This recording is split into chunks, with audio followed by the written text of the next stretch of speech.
right. Well, welcome to today's Smith in the World panel.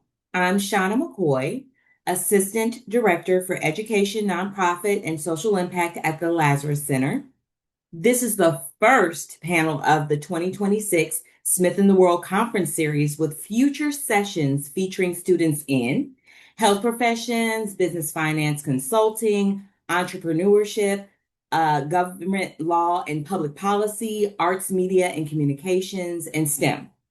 We welcome everyone joining us today, including students, prospective students, former Smith in the World presenters, faculty, staff, family and friends, supervisors, and colleagues.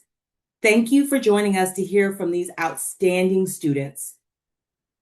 The Smith in the World Conference celebrates students off-campus experiential learning, including internships, community service, nonprofit creation, and research.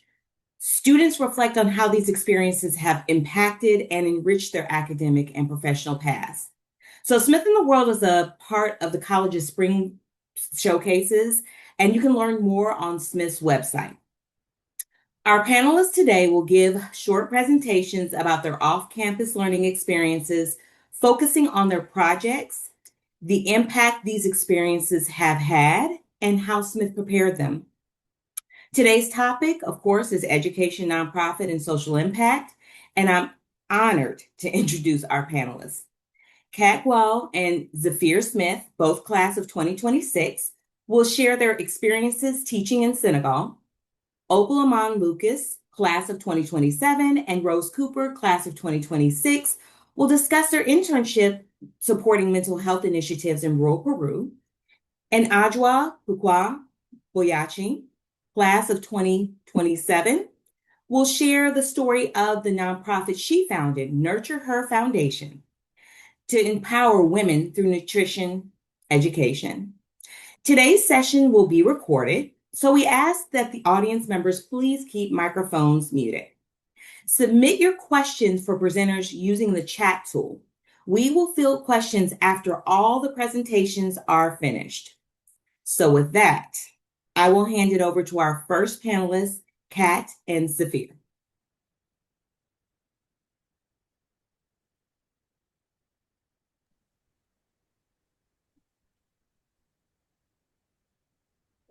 Good afternoon, everyone. My name is Kat, Hi, I'm Zephyr. and we're presenting Young Kids Academy Summer Internship. Last summer, we spent 10 weeks teaching at YKA in Senegal, and this experience reshaped how we understand what it means to teach abroad. Both of us had taught abroad before, but this was the first time we had to ask ourselves, what do you do when the resources you expect aren't there and your students' thinking is happening in languages you don't speak fluently?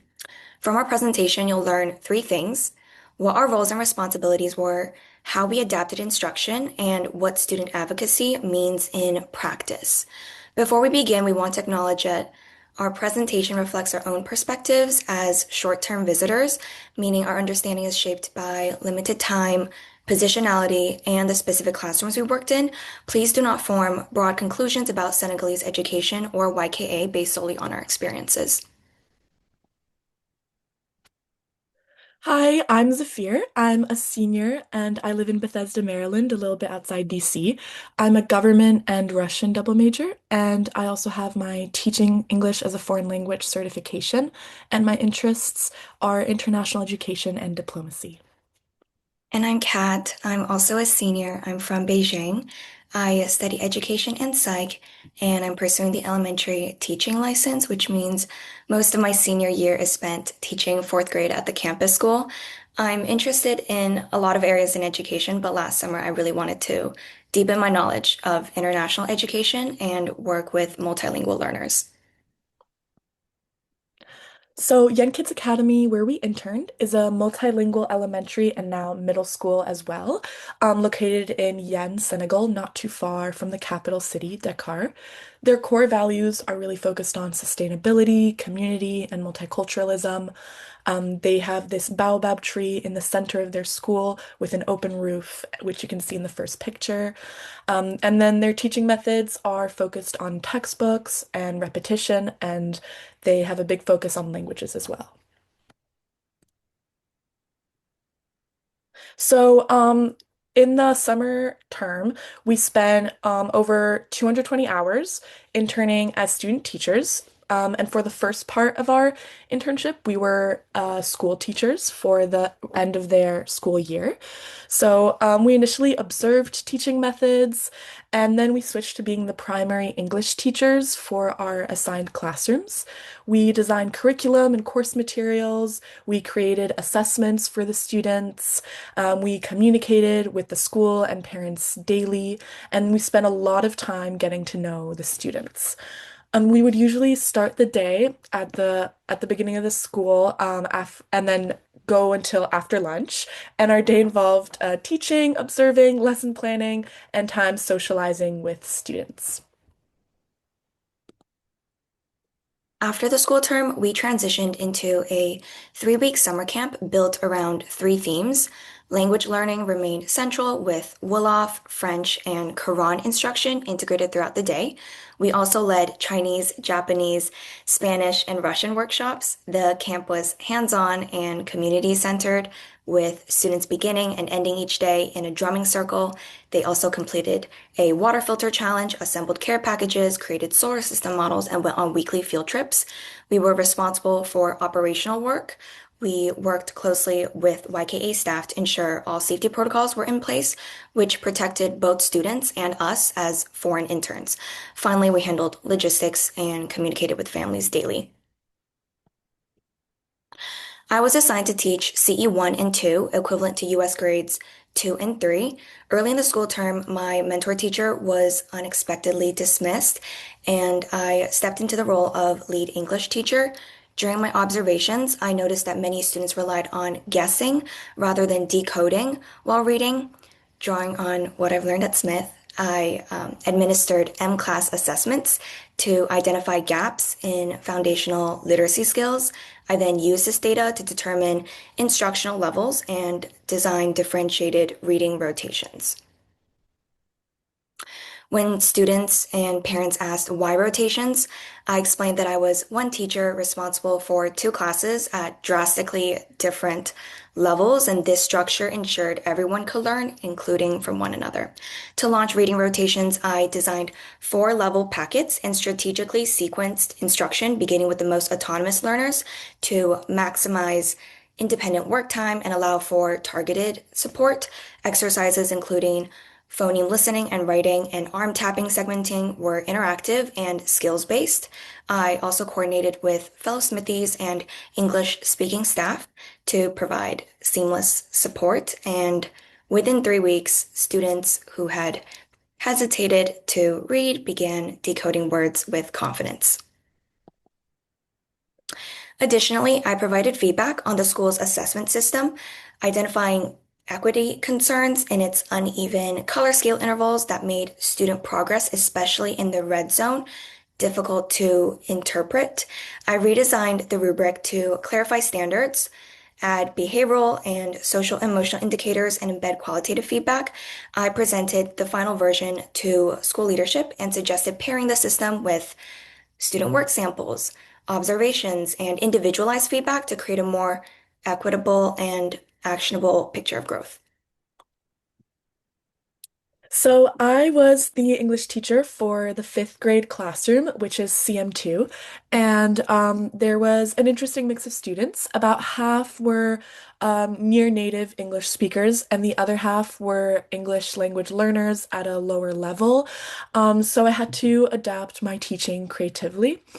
On the first day, I asked them what they were most interested in learning about, and what they really were passionate about. And so they all said AI and then science. So our first unit was AI. I had a bunch of different activities. I divided the unit into vocabulary, how AI can help us, and how AI can harm us. And throughout the unit, I had a variety of games and assessments to increase engagement and help them improve their learning. And then the science unit was also a lot of fun. I taught them about the scientific method, the food chain, experiments, and animals. And I tried to challenge them with problem solving and creative writing activities. I also wanted to make sure that my students felt represented in their learning. So, for example, in the experiments section, I made sure to teach them about famous African scientists. I felt like they were more engaged in these lessons because their French textbooks were often not culturally relevant, and cross-cultural representation was a really important part of my teaching. For example, this is from one of the slides that I taught them. I taught them about this scientist, and this was an assignment where they had to read aloud and then answer a two reading comprehension questions, and one was a little bit more challenging and one was a little bit easier. Smith prepared me well for teaching. Courses in education, especially literacy, as well as psychology and French, provided both theoretical grounding and practical tools, teaching in three local schools and learning alongside peers with classroom experience, such as MAT students, reinforced that strong teaching develops not only through coursework and fieldwork, but also through community and reflection. Smith also encouraged me to teach abroad. Prior to Senegal, I supported students in Beijing, Bali, and Lima. So I am not an education major. I haven't taken any education classes, but I have been to Senegal before and I have taken some classes that were cross-listed in the African Studies department with Professor Anamwaba, and I think that those classes were really insightful in giving me kind of a look into the continent and then also specifically West Africa, and we looked at Senegal as well. And then I am a French tutor. I'm a fluent French speaker, so it was definitely helpful to know one of the local languages. And then I am also TEFL certified. And then while I was studying abroad, I was interning in Kazakhstan. I was interning at an all-girls middle school as a teacher. So, we have some advice if you would like to do this internship. We would definitely recommend learning French and or preferably Wolof. Wolof is the native language and French is the colonizer language, but it would be very helpful to know at least some French or Wolof before going there because just knowing English or even limited French will not get you by. Um, and then I would definitely recommend taking advantage of Smith resources. I would definitely suggest taking education and African studies classes, and then seeing if there are teaching opportunities that you can do through Praxis. And then we also found this internship on Handshake. So I would recommend checking Handshake out because this internship comes out in later in the spring, and I would really recommend applying. Even if you don't speak their language, it's important to learn your students' language patterns. One of my students consistently used he to address everyone. What looked like an error was actually linguistic transfer because Wolof doesn't mark gender and French often uses il, which means he, as a default. And recognizing this helped me shift from correcting mistakes to making their thinking visible and pushed me to teach English grammar explicitly while honoring their multilingual knowledge. Additionally, be mindful of your positionality. As a visiting teacher, students may share more because the stakes feel lower, but that trust comes with responsibility. Listen first, advocate with local teachers rather than for students, and ground responses in collaboration, such as saying, let's talk with your teacher together to ensure support is not only respectful, but sustainable. And like Zephyr said, take education classes, seize teaching opportunities. The most effective way to prepare for teaching is by teaching, and you only get better at the things you spend time doing. After graduation, I'll be earning my initial teaching license before heading to grad school. I'm particularly excited about teaching abroad and continuing my work in a fourth grade classroom. So I also plan on teaching abroad after I graduate for at least 1 year, hopefully 2 years in Central Asia, hopefully in Kazakhstan. And then I would go to grad school for something around diplomacy and language. So thank you so much for listening to our presentation. We weren't able to share everything, especially regarding the living situation and cultural aspects. So please feel free to reach out if you have any questions at all. Thank you. Thank you. Amazing. Thank you so much. I truly appreciate, and I'm sure everyone on here appreciates that powerful advice that you shared and how Smith prepared you, and also just hearing about the day-to-day experience and what you learned along the way. So very powerful. Thank you so much. All right. So our next panelists are Opal and Rose. That's a tough act to follow. Holy cow. Thanks for sharing, you guys. All right. Can everyone see my screen okay?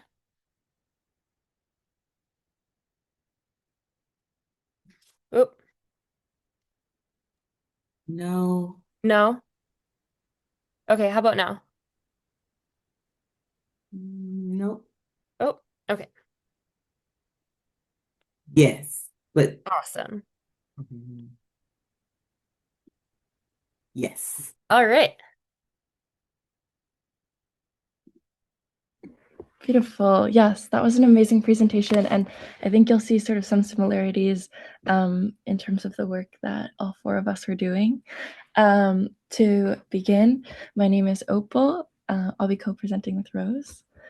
And we will be talking about the internship that we did at La Casita de los Picaflores, which is a community center in the Sacred Valley in the department of Cusco in Peru. And to begin with, I am a junior. I am a government and Latin American studies double major. And I did this internship over the summer in June and July of last year. And my name is Rose. I'm a government major and an environmental studies concentrator. And I did this internship over winter term. Sweet. Awesome. Okay, so we will start by telling you a little bit about the history and mission and the current programming of the Casita. The Casita, which is located in Urquios in the Sacred Valley of Peru, was founded in February of 2022 by Giselle Silva Pañez and five psychologists from the city of Cusco. Giselle is a psychologist and she specializes in trauma-informed work and works with children in rural settings. Most recently, and especially through the Casita, her work foregrounds expressive art therapy and learning. And the Casita de los Picaflores is incorporates a lot of hands-on and nature-based education into their programming. They also have a literacy program, which functions a bit like a book club for kids. And so kids will read a book a week and then write a report or a presentation or draw a picture, depending on their age. They also offer homework help during the year, theater and drama classes, painting and drawing classes, and they also offer art and skills workshops for mothers.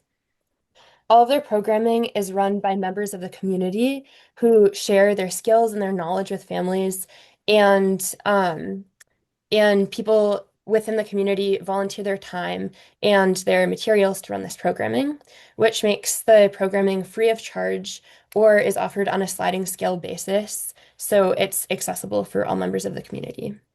So we have this little video to show you, which is from a recent music workshop, and the director of the program just shared it with us.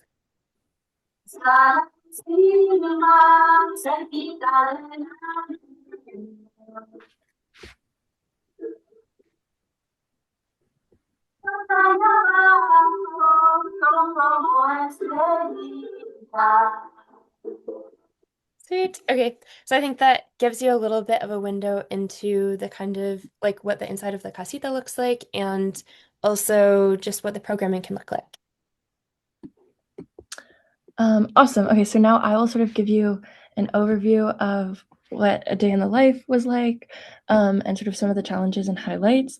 There were, I would say, three central components to the responsibilities of my internship. The first one was to improve the physical space of La Casita. They had recently acquired like a third sort of room. And they needed a lot of, but it was pretty unfinished. And so Melanie, who's a grad student in Lima, who's pictured in the bottom right corner, she and I worked together side by side pretty much the entire internship to improve the space by cleaning it. We were painting doors, painting walls, assembling furniture, organizing musical instruments and toys, and hanging children's artwork on the walls. The second part of my internship was helping with the weekly workshops that Rose was talking about. I was most involved in three: the Tuesday evening art class, which was like with 10 to 13-year-olds, and then the afternoon music class, which was with younger kids, and then the book club that happened on Thursday afternoons. And while the focus of the music class was on sort of learning music and songs, as the video showed, as the video that Rose just showed kind of illuminates, the class itself was working with 4 to 6-year-olds. And so a large part of that was actually just working to make sure the kids were on task and focused and engaged, which was really hard. Um, and that was definitely that was a really big part of my learning. Um, the art class, which was centered around creating crafts that connected to the history of the region, I would say was definitely the highlight of my week and something that I always looked forward to. While I was there, I helped the kids make masks to represent the faces of different Incan gods. And it was also this opportunity to learn and talk about Incan history, the history of Peru and of Cusco specifically, and moments in which often kids really wanted to teach me words in Quechua and ask me a lot about my life. So it invited just a lot of questions that were really lovely. Most meaningfully, my third responsibility was just to immerse myself in the local culture and the community. I built relationships with all of the kids, the staff members, the director, Giselle, and obviously my fellow intern, Melanie. Through these relationships, I just learned so much more about the Sacred Valley and especially the community of Orquillos, which is the specific town that the community center is based in and that we were working in. And it added so much more depth and purpose to all the tasks that I was doing that made the internship not only a professional experience, but also a much more personal and meaningfully transformative one. Yes, the next slide. Okay, and in this slide also is a picture of lovely Giselle. Two of my biggest takeaways from this experience were, well, the first one is obviously that I just significantly deepened and improved my ability to communicate in Spanish. I'd taken Spanish classes before at Smith and in high school, but I had never been fully immersed in an environment where I couldn't lean on English to bridge the gaps that I had, and that just helped me to grow so much more than I ever had before. Not only did I expand my vocabulary and improve my grammar, but I also just became much more confident and fluid of a speaker, and hopefully gained a more authentic accent. The experience showed me the value of language learning in building relationships and sharing cross-cultural knowledge. And then in addition to language, I also just gained so much firsthand insight into the process of starting and running a grassroots NGO in a rural community. I was not only working with the director, Giselle, but also living with her. And so most meals that we had were also sort of informal lessons and conversations about her process to found the community center. And we just talked so much about community-centered approaches, involving local voices, and working with culturally specific understandings. The conversations around nonprofit establishment, intercultural communication, ethical community engagement, and working within the confines of the economic limitations of the region and the country continue to inform how I think about projects. Whether I eventually work in education or nonprofits or international development or a combination of the three, the experience has given me a much deeper understanding of how to support communities in ways that are collaborative, culturally sensitive, and of course, empowering. Great. Thanks, Opal. My main takeaways mostly have to do with my interest in alternative and specifically outdoor education, which I plan to do when I graduate. Giselle's philosophy is very relevant for the way that she foregrounds a child-led and hands-on learning as well as nature-based learning and activities. And so, one example of programming that I designed and led, which is based in these philosophies, was a hike to a neighboring waterfall with about 20 kids in the community. And the kids had been telling me stories about trolls that lived in the tree next to the casita in the main square. And so we made troll houses of natural materials. In the top right, you can see one example. And then the kids drew and wrote stories about the trolls that lived in their homes. And we also had dance workshops and painting classes, and we did lots of reading together, including the program that I talked about a little bit earlier. And then aside from learning about hands-on and child-led learning and development, I, of course, also learned how to be flexible and adaptable, particularly in navigating this experience in a second language, and definitely how to laugh at myself and great challenge with more of a sense of fun. Um, I'll also take you through kind of a day in the life. Um, and yeah, I think this maybe will just give people a bit of a better sense of what it looked like to live in Orchios and work at the casita. I'd get up around 7 in the morning and I would head down to help my host mom at her restaurant, where I also met her granddaughter, who was about 6. And in the afternoon, she would tag along with me to the casita, and we would do art projects and read. And I'd work on entering library books into their catalog, which was an ongoing process. And then in the evenings, I would usually go back to the house with my host family, and my host brother is the picture of the kid riding the bicycle. And we would stay up and talk and play games and usually share meals together. And then on the weekends, they would take me to events in the community. And so, definitely living with a host family and doing the local homestay was a huge highlight of my experience. And I felt really lucky to be so taken in. Sweet. Okay. Rose, how can we sustain this work? I'm so glad you asked, Opal. So first of all, please reach out to us if this sounds like an experience that you are interested in. If you're interested in education, working at an NGO, in a Spanish-speaking context, we put our emails down. Additionally, I'm sure many of you already know about Praxis funding, but it's what enabled both Opal and I to participate in this internship. So reach out to the Lazarus Center or to us if you're interested in how to craft that proposal. And then lastly, I'd like to tell you a little bit about the current fundraiser that they have. As I talked about in the beginning, all of the programming is offered free of charge and it's facilitated by community members. And so, in an effort to compensate community members, they are having this GoFundMe so that in 2026, all of the community members can be compensated for their time and materials to make all of the wonderful programming possible. And this contributes to the stability of the adults by reducing turnover, and also ensures that the programming can continue to be offered by people who are actually from the community, which is a core value of the casita. So with that, thank you so much for joining us. Yeah, thank you so much. We just wanted to shout out the director, Giselle, the rest of La Casita staff, Smith professor, and the chair of Latin American Studies, Javier Puente, who connected us both with this opportunity, and to you, the audience, for listening. So please reach out if you have any questions or if you're interested in doing this internship, or if you're interested in supporting the GoFundMe. Thank you so much. Thank you.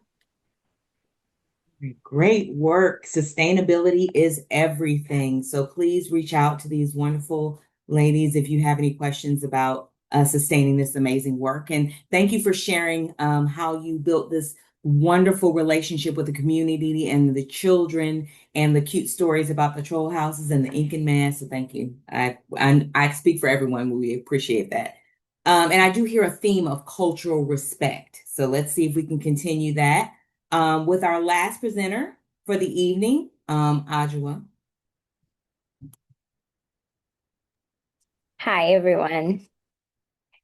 And let me quickly share my screen.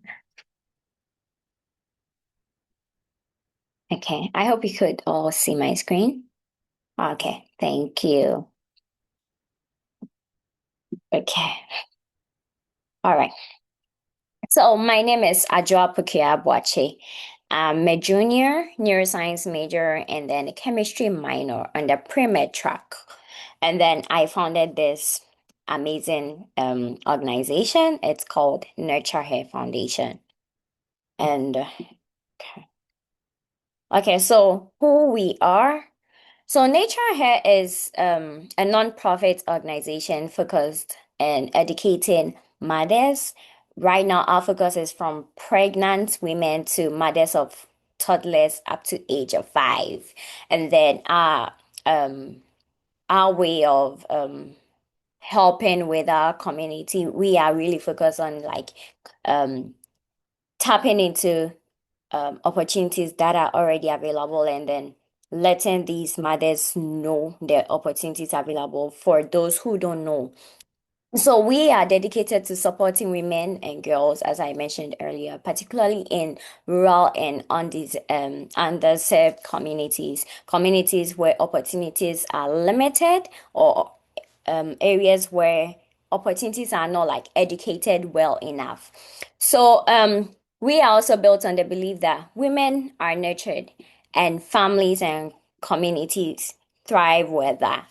And then okay, so how I started this whole nonprofit or coming up with this amazing idea is through the Hatchery. So Hatchery is a program, the Conway Center, and that is the entrepreneurial center of Smith College, organized during the semester. So during these sessions, we are trained and educated on how to pilot test our ideas, how to make our ideas into reality, and then how to work with people because I am not doing this alone. We have organized 2 events and I wasn't in Ghana, but then it still was successful. So me in my communication skills, in reaching out to people and all those necessary skills, I got them from the hatchery. So that is also an amazing opportunity Smith College has.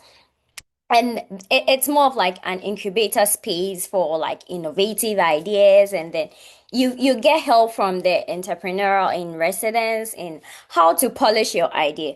My idea was a bit all over the place when I was starting this whole thing. I didn't know the specific or how to really limit my focus and how to target my audience. So I got all those skills from the hatchery. So that is one good thing.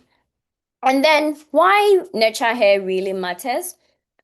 So because our main focus is in the rural areas, we are working hard to bridge the gap between the healthcare access, between educational programs, between nutritional resources. So in most of these rural areas, funny enough, most women just assume that these processed canned baby foods are like the best and then the only way to properly feed their babies. And then unfortunately, these are the foods they can't afford. So they end up just leaving their kids and then just doing their best, and then their best isn't enough. But mind you, there are local crops that they can process into very nutritious foods. And these local crops are even more common in the rural areas, funny enough. But because of the misinformation and then the lack of education, they just sit with this idea they have. So we go in there and educating them is very, very impactful. So they get the opportunity to know that, oh, so this that I am thinking about is actually not true. And then for us to maintain trust and also gain the trust from these women, we do it through the government hospital in the community. So with all our programs, we collaborated with Jabin Government Hospital. And because that is where they go for their antenatal care, most of them even give birth there and all that. We having leaders from the hospital to also partake in our programs, make them also trust us and know that, okay, this organization is really like certified, or like they are not just a random group of people coming to tell us any information and all that. So we collaborated with the nutritionist in this hospital. We also had one other nutritionist. They are all registered nutritionists in Ghana to lead our educational programs and all that. So yeah, this. So our mission is to empower women with knowledge about theirs and then their baby's health, from nutrition, from lactating, from exclusive breastfeeding, and all the healthy eating habits. And also to provide accessible education and then screening opportunities. We have actually organized a health screening. I'll show, yeah, this picture actually shows during our health screening. So during our health screening, we had about 150 women show up.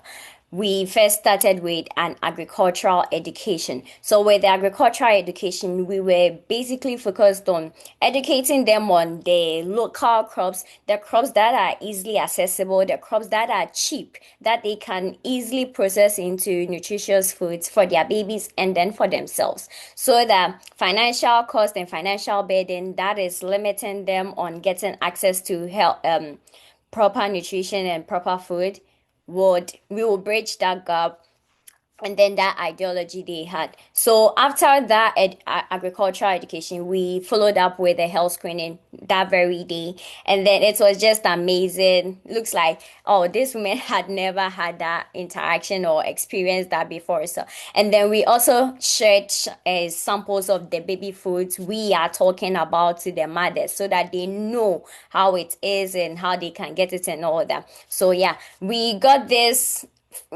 mainly our financial sponsorship came from the Conway Center. So if you participate in the hatchery, we get some seed funding and all that. So we put together that funding. That is why we're able to purchase those samples of baby foods. We got about 300 pieces, and then getting the space, and then giving stipend to the health professionals that helped us with our health screening and all that. And then before that, so our very first event was just nutritional education. So that one we were focused on the proper eating habits of pregnant women, lactating mothers, and the mothers of toddlers, and then how they can also feed their babies. So that was the first program, just educating them generally on that. And then the second one was the agricultural education together with the health screening. So the agricultural education gave a very good in-depth knowledge about how to really like process and then get these foods. And good for us, most of these mothers actually have like compound and backyards that they can easily grow these crops by themselves, not even going to purchase it. So after the feedback from our first event, we got to know that, okay, so we can follow up with the agriculture education, so we can educate them and then get them ready to be successful in the future. Yeah. So our core pillars, first of all, one is education. As I have already mentioned, we have organized two different educational programs where we organize workshops and talk series on women's nutritional health, prevention, and then self-advocacy. And then access to preventive care by connecting women to screenings and then relevant resources. So through our health screening, mothers that actually needed further screening or like more checkup, we had medical doctors available for referrals and all that. And then empowerment, we also want to encourage the women to be confident, and then they well equipped to make informed decisions and not just also follow the hearsay and go along with it. Yeah. So this first picture now. So this first picture is from a nutritional education program. That is the first one we organized in February 2025. And then this is also another picture from our health screening. Yeah. So As I already mentioned, topics we talked about: balanced diet, exclusive breastfeeding, nutrition during pregnancy, during lactating, and then um, nutrition for babies till toddlers age of 5. And then we also organize the on-site health screening for practical guidance, resources, and then referrals. Yeah, so our impact and outcomes. We increased the awareness of maternal and infant nutrition in the Jaben community. Yeah, and then let me just go back. So the building they are standing in front is actually the Jaben Government Hospital, and that is where we had our educational event, the nutritional event. Yeah. So, and then we also improved the understanding of healthy dietary practices for about 250 women in the Jaben community. The women also learned early health screening and then preventive care. And we also strengthened the trust between community members, and then we also the health resources available for them. And then challenges, of course. I went through a lot of challenges, not only by myself, but then the team I was also working with. I was in US while we were planning all these programs. I haven't been to Ghana. So communication was a bit of difficulty because US is lagging 4 hours and then 5 hours during the daylight um saving moment. So that made it hard. When I am free after my classes, my folks are already asleep. When they are available, I am in class and all that. So we had to balance that so that we can treat, because we needed to have series of meetings with our health professionals, with our speakers, and then with the team and then the volunteers and all that. I had to sometimes I had to wake up like as early as 5 a.m. And I'm not an early morning person, but I had to do that so that because people are working for us to get a successful program and successful event. So I took up upon myself to sacrifice that moment, and then I had to be awake, setting up a couple of alarms, I bet you. But then it's all worked out. So that was one challenge I also went through. And then disappointment with people saying no to help in different aspects of the logistics and all that. And I would never take a no as I wouldn't take it personal. Let me put it that way. I think early no really makes things work easier and smooth rather than saying yes and disappointing at the last minute, and then it's too late. I can't have another person in place, and that would like be a heartbreak. But saying no after like communicating what I want to get from you or what I want you to help with, and if you say no, sure, then I know I can move to the other person. So yeah, sometimes though I don't take it personal, but sometimes I would really wish I want this person on board, but it doesn't work that way. So yeah, so these are some of the challenges I went through, but yeah. And then yeah, we serve women and girls in underdeserved and underrepresented communities and individuals with limited access to health education and screenings. And then community members seeking support, information and empowerment. And this upcoming summer, we would work with a different community, definitely a rural area, to also create an impact, and that is going to be a bigger program. So we've started like brainstorming how we want it to be. Yeah. So call to action. You could help become a volunteer. Happy to take you as a sponsor or a collaborator to support our maternal healthcare access. And we also have a website. Yeah, so you can also visit our website. If you type in Nurture Hair Foundation, you will see everything. And this is the background of our website here. And then, yeah, thank you for listening. You can reach me at apboakye@smith.edu. Thank you all for listening.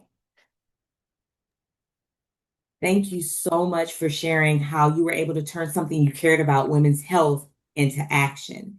And another thing I really liked about your presentation was you shared how you utilized the hatchery at the Conway Center to polish your nonprofit idea. So I think that's very powerful because there's a lot of people out there that want to start nonprofit or do nonprofit work. So thank you so much for sharing your experience.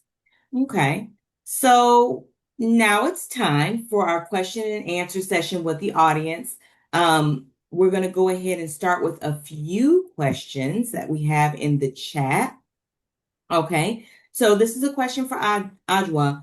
How did you get the word out to invite people to screenings and workshops? Okay. Yeah. So we did that through the hospital, the Japan government hospital. We're planning the date and then the time and all that. So we communicated with their medical superintendent to know when we could do it. And he suggested that so in Ghana, they go for like screenings like every week. They go on Tuesdays and Thursdays. So we were given like Tuesdays and Thursdays so that we will use the time they normally come there. So that wouldn't make them like have to stop going to work to make extra time because that would discourage them in Ghana.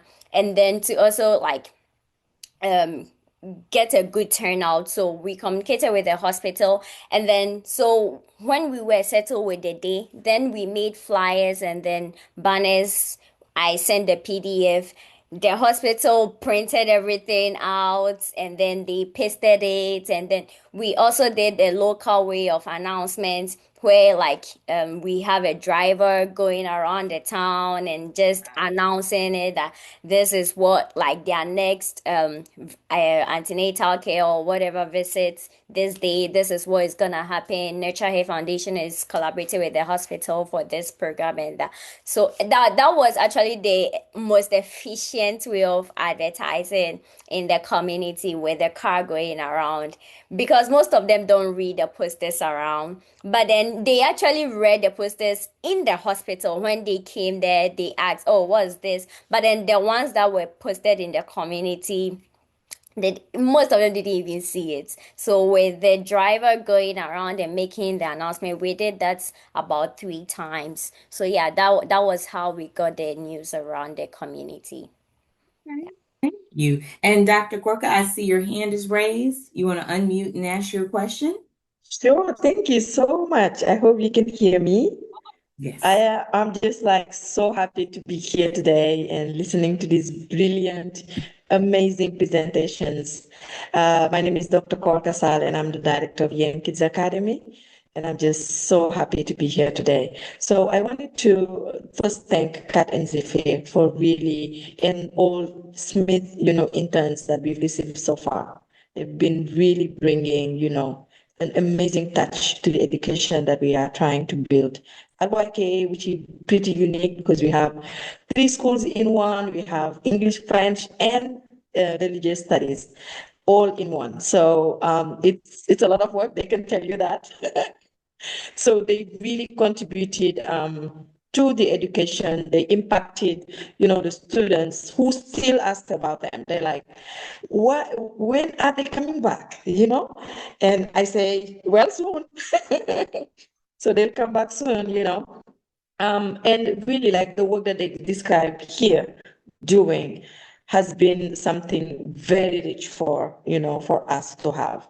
And I think one of the things that they didn't touch upon is how, this experience kind of helped them shape even clearer, the career, thinking more about, inclusivity, thinking about, adaptability, because it has not been easy. It's been a roller coaster, coming to Senegal, living it with the community, the cultural adjustment that needed to be done.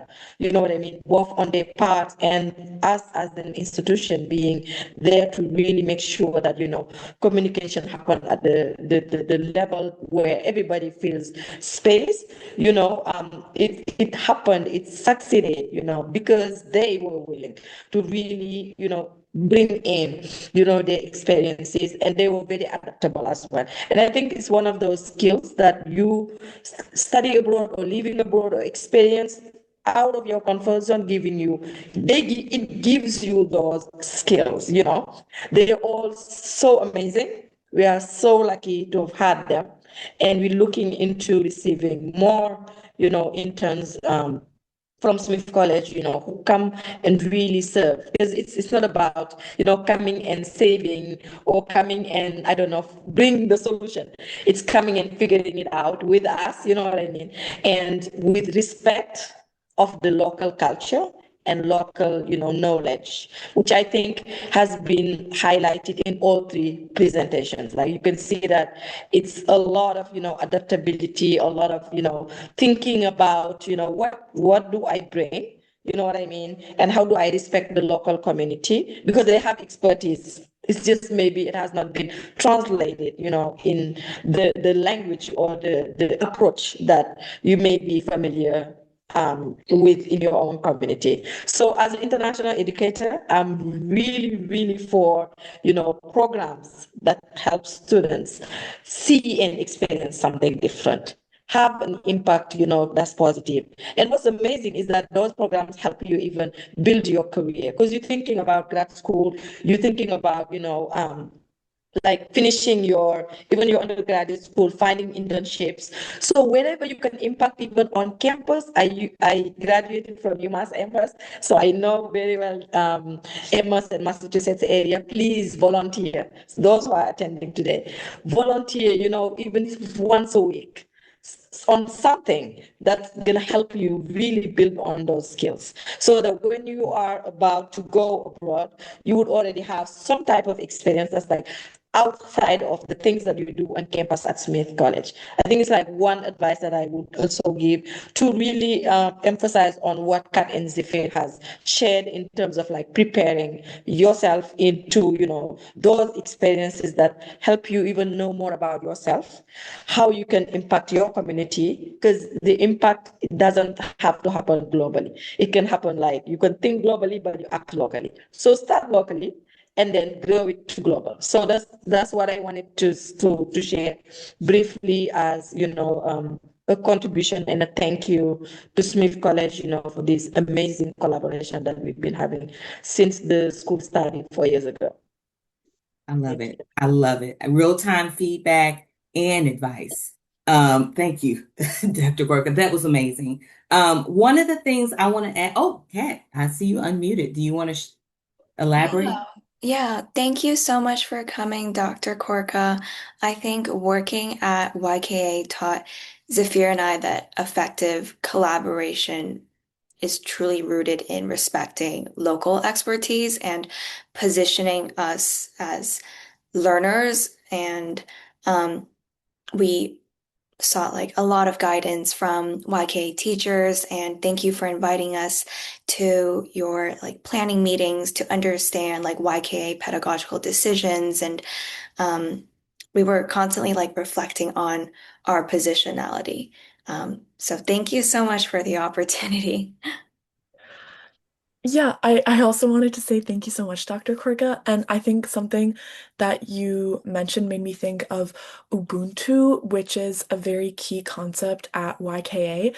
It's a type of African philosophy that emphasizes like community and shared like interconnectedness and things like that. It's like a person through other people. And I think that YKA does such a good job at highlighting Ubuntu and highlighting shared culture. And we really, really tried to teach through YK, through the local culture. And I hope that that was reflected in our presentation. Excellent. Yes, it was, and it was amazing. Sorry. Look, I agree. I'm so excited. I'm telling you, this I've been writing recommendation letters for them. I'm like, go for it. Like, go, and give, share your experiences because that's what we want to see. Right now, the world is at a critical place where we need people to get out of their comfort zone to understand each other. Otherwise, we won't live in a peaceful world, And I'm glad that, all of their presentation, like the focus is children, women, vulnerable populations, because those are the ones affected, and those are the ones that are struggling to find their way, into this complicated world. And at YK, for us, we focus on children because we see them as the future of the world, and we want to really make sure that the potential that they have is nurtured, the positive messages are nurtured. I'm sorry, I'm going to stop here, otherwise I'll keep talking. I'm so excited. Well, Thank we you. love your talking. I appreciate it so very much. And I see that we're almost at time, but I do have a one question for all presenters. And it's like, what is your advice to other Smith students who are currently searching for internships or other experiences outside of Smith? And I didn't hear from Rose. I want to hear Rose. Hi everyone. I would say go to office hours as much as you can, and I think that that's not just how I heard about this experience, going to office hours and building a relationship with my professor, but I think that it's also just a wonderful way to like I think one of the best things about Smith for me is being able to build community really easily. And my experience has been that professors are really willing to talk about more deeply what you're learning in class, and then also like things that you can do over the summer, cool experiences, grants from the Lazarus Center, and other things that I wouldn't know about if I didn't approach professors and use all of the wonderful mentors that we have during our limited time at Smith. So I would say office hours. If I can add to that, I completely agree with that. When I was deciding on which internship to do this summer, I actually asked my professor, Anna, because she told me that a couple of her previous students had actually done this YKA internship, and I was a little nervous about it to be in a different country the whole summer, especially after being abroad the whole semester. And I have a really close relationship with my professor, Anna, and she really made me feel a lot like not calmer, but like more less apprehensive about the situation. And I would recommend like reaching out to people who you think may give you advice and forming close connections with your professors, but also your supervisors, because a previous internship can give you a connection to another internship or maybe a future job. So I'd recommend building contacts and staying in close contact with supervisors and professors.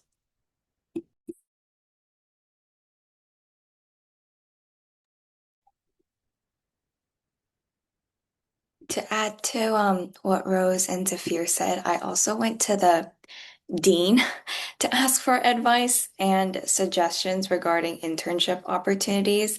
I wanted to gain more insight from someone with a broad understanding of student pathways and professional preparation, and the dean was able to offer a very helpful perspective on the types of internships that would best align with my academic interests and long-term goals.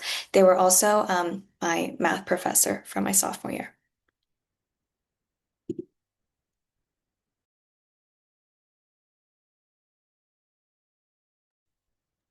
Okay. All right. Well, we have reached time. I want to thank you again, our wonderful panelists. Thank you so much for these amazing presentations. You did an amazing job. You made my job easier. And thank you to the audience for your advice, your attention, and we just really appreciate just your presence in this moment for them because it means so much. But we hope you all enjoyed the session as much as I did. And we encourage you to register for upcoming panels, and you can visit the Smith in the World website and to register on Zoom for those panels. But I want to thank everyone, and I want you all to have an amazing evening.